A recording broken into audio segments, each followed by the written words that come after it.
barnaamijka kobciye waa barnaamij tixano ah kana kooban 30 qaybood kuwaasi oo taabanaya nolosha qof kasta oo naga mid ah. Kobciye waa daqiiqado kooban oo kobcinaya naftaada ha u daymo la'aan. Waa diyaarintii iyo soo jeedintii al-ustaad coach Maxamed ibn Umar. bismillaah walxamdulillaah wassalaatu wassalaamu calaa rasuulillaah. assalaamu calaykum waraxmatullaahi wabarakaatuh. kusoo dhawaada barnaamijkeennii kobciye iyo cashir cinwaankiisu yahay fariinta nolosha. aadanaha ayaa ah mid ay noloshiisu gaaban tahay isla markaana ay dhammaanayso waqti kooban kadib. waxaa kaloo noloshu leedahay gadgadoon iyo isbeddel badan, wanaag iyo xumaan intaba. hase ahaatee waa adiga qofka u rogi kara dhanka wanaagsan, isuna diyaarin kara isbeddel ka hor intuusan imaan. waxaa laga maarmaan ah haddaba inaad tahay ruux u diyaarsan inuu nolosha waajaho. mana kuu suuroobayso sidaas haddaadan lahayn qorshe qoto dheer oo aad naftaada ku maarayn karto. dadka qaar marka wax laga weydiiyo xaalkooda ayaad maqlaysaa ayagoo leh waan iska noolahay ama noloshu waa iska socotaa, iyo hadallada la midka ah ee aad ka dheehan karto in ruuxaasi haba yaraatee aanay noloshiisu ujeeddo ku dhisnayn ee uu iska nool yahay isagoo aan ogeyn halka uu ku wajahan yahay iyo waxa noloshan uu u nool yahay uu doonayo inuu kusoo kordhiyo. dhagaysto ka waran haddaad gaari taksi ah soo qaadato adiga oo aan ogeyn halka aad ku socoto ee aad gaari doonto. maamaha ingiriisa ayaa waxay ahayd if you don't know what you are looking for you never find it. daadan garanayn waxa aad raadinayso weligaa ma helaysid. dadkoo dhammi waa u baahan yihiin inay noloshooda nidaamiyaan. qofka aan noloshiisa nidaaminna waxa uu noqonayaa sida markab yar oo bad hirar badan oo kacsan la dhex dhigay oo hirarkaasi hadba meel u wadayaan. haddaba miyaysan ahayn inaan nolosheenna qorshe u dejinno? miyaanay nala gudboonayn inaan isweydiinno waxa aan u noolnahay iyo saamaynta aan damacsannahay inaan dunidan kaga tagno? hadday jawaabtaadu haa tahay oo aad tahay ruux hansare leh, ka fakar fariinta noloshaadu xambaarsan tahay oo qorshe ku soco ha iska socone.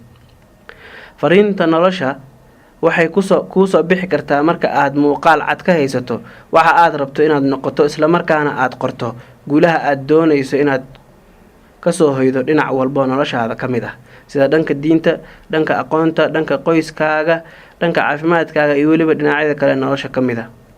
buuggiisa 7 dhaqan ee dadka guulaysta ay leeyihiin ayuu qoraaga Stephen Covey la yiraahdo ku sheegaa in dadka wax ku oolka ahi ayagu samaystaan mustaqbalkooda, waxayna bilaabaan naqshadaynta noloshooda ayaga oo uu ka hor muuqdo sawir muujinaya meesha ugu dambeysa ee ay doonayaan inay gaaraan, mana uga tagi karaan dadka kale iyo duruufahaba inay u qaadaan go'aanada noloshooda iyo qaabka ay ku soconayso. ayuu yiri ma haysataa mase kuu soo baxay sawir maskaxeed cad oo muujinaya qaabka aad doonayso inay noqoto noloshaada?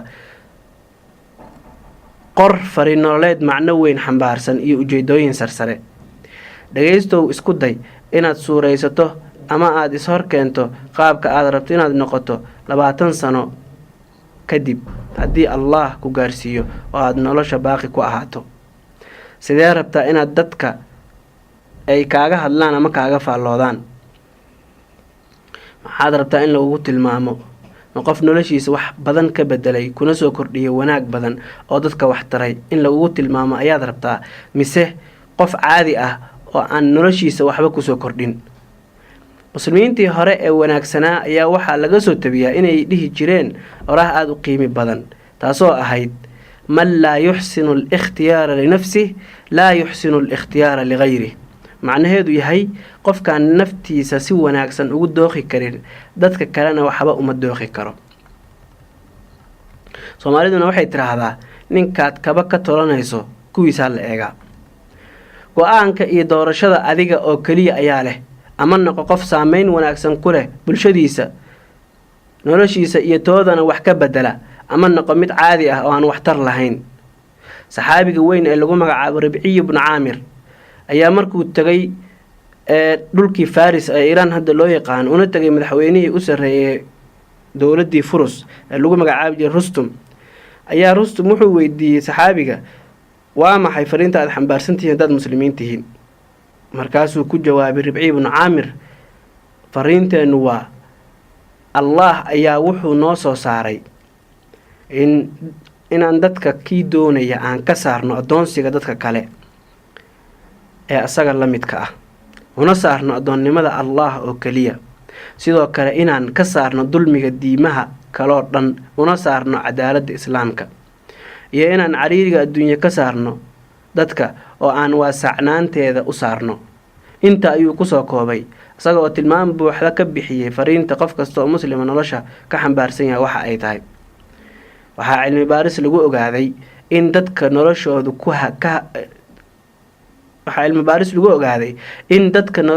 ku haga qorshaha qotada dheer ay 96% ka wax soo saar badan yihiin kana guulo ballaaran yihiin kuwa aan qorshaha ku socon qorshe qoto dheer isla markaana ay ka muuqato ujeedooyin fogfog iyo weliba wadiiqooyinkii loo mari lahaa oo ku dhisan cabir cilmiyeysan ayuunbaa lagu gaaraa guulo waara oo dhala waxyaabo nolosha qofka iyo dunidaba wax ka bedeli kara waxaa la odorosi karaa lana ogaan karaa halka lagu socdo 20 sano ee soo socota iyo 10 sano ee inta soo aadan meesha loo jeedo iyo weliba halka reerka lagu furi doono 5 sano ee soo socota hadalkaas waa hadal ku dhisan cilmi isla markaana leh tilaabooyin ku gaarsiin kara fulinta ujeedooyinka aad nolosha ka leedahay adoo u maraya wadiiqooyin kugu caawin kara waana qorshaha loo yaqaan qorshaha fog ama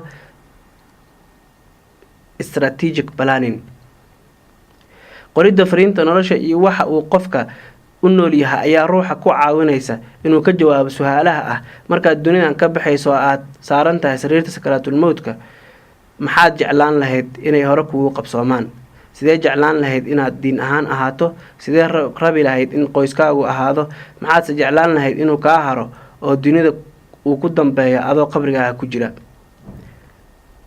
qorshaha nolosha waa kan kala saara guusha iyo guuldarrada qorshuhu wuxuu inoo dhaqaaleynayaa waqtiga juhdiga iyo dadaalka naga baxaya iyo weliba xoolaheena qorshuhu wuxuuna tusayaa halkan gaabinta ka sameynay amaan ka gaabinayna iyo wuxuu nagu caawinayaa inaan si fiican uga faa'iideysano awoodaheena iyo inaan go'aano wax ku ool ah qaadano dejiso qorshe qoto dheer oo ay noloshaadu ku socoto waxaad isku daydaana inay kuu cadaato fariinta noloshaada iyo halka aad rabto inaad ummadda wax uga soo biiriso oo aad dadaalkaaga iyo waxtarkaagaba ka muuqdaan haddii kale qorshe waa lagu dejin doonaa isla markaana waxaad noqon doontaa mid fuliya ujeedooyinka iyo danaha dadka kale oo tiisa dayaca waxaana dhacaysa in ruux waliba iska kaawato meeshuu doonana kuu leexiyo si kale haddaan kuugu dhigo waxaad noqonaysaa ma liibaane lagu liibaanay mahadsanid diiwaangeli wixii aad faa'iiday isku day inaad dhaqan geliso siina faafi